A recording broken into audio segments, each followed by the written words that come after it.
മാഷേ, ഇതെന്റെ മോനാ. മാഷ് സഹായിക്കണം. മാഷോ?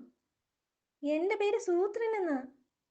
അതെനിക്കറിയാം. എന്നാലും പഠിപ്പിക്കുന്നവരെ മാഷെന്നല്ലേ പറയുക. കഴുതയെ കഴുതയെന്നുള്ള വിളി കേട്ട് മടുത്തു. ഇവനെങ്കിലും സൂത്രക്കാരനാക്കണം. അതിനാ മാഷിന്റെ അടുത്ത് വന്നത്. ഷെടാ, കഴുതയെ സൂത്രക്കാരനാക്കാനോ? നടന്നത് തന്നെ. ഹാ, ഒരു പണി ഒപ്പിക്കാം. അതെ, പഠിപ്പിക്കാൻ എന്നേക്കാൾ മിടുക്കൻ വേറൊരാളാ. ആര്? ദാ ഈ ശേരു. ഏ, അയ്യോ, ഞാൻ എന്ത് സൂത്രം പഠിപ്പിക്കാനാ? കഴുതകളല്ലേ, എന്ത് പഠിപ്പിച്ചാലും കുഴപ്പമില്ലടേ. മാഷേ, മാഷേ, പിന്നാലെ വാ. ഹിഹി, കഴുത കുട്ടിക്ക് മണ്ടൻ മാഷ്. മാഷേ, മോനെ എന്താ പഠിപ്പിക്കുന്നത്? അതാ ഞാനും ആലോചിക്കുന്നത്. ഒരു പിടിയും കിട്ടുന്നില്ല.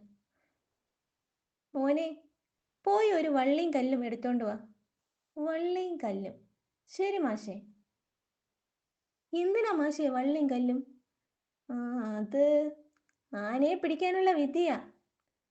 കഴുതക്കുട്ടി പോയി വരുമ്പോഴേക്കും എന്തെങ്കിലും സൂത്രം ആലോചിച്ച് വെക്കണം.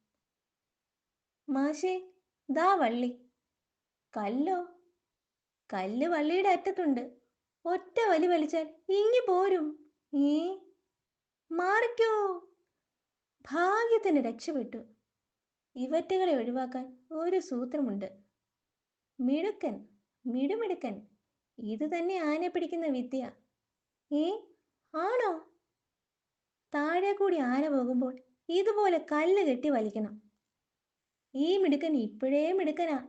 കൂടുതൽ പഠിക്കണ്ട. മോനെ, നീ കഴുതകളുടെ മാനം കാത്തു. രക്ഷപ്പെട്ടു. തന്നെ കഴുതയുടെ കൂടെ വിട്ട എനിക്കിത് തന്നെ കിട്ടണം.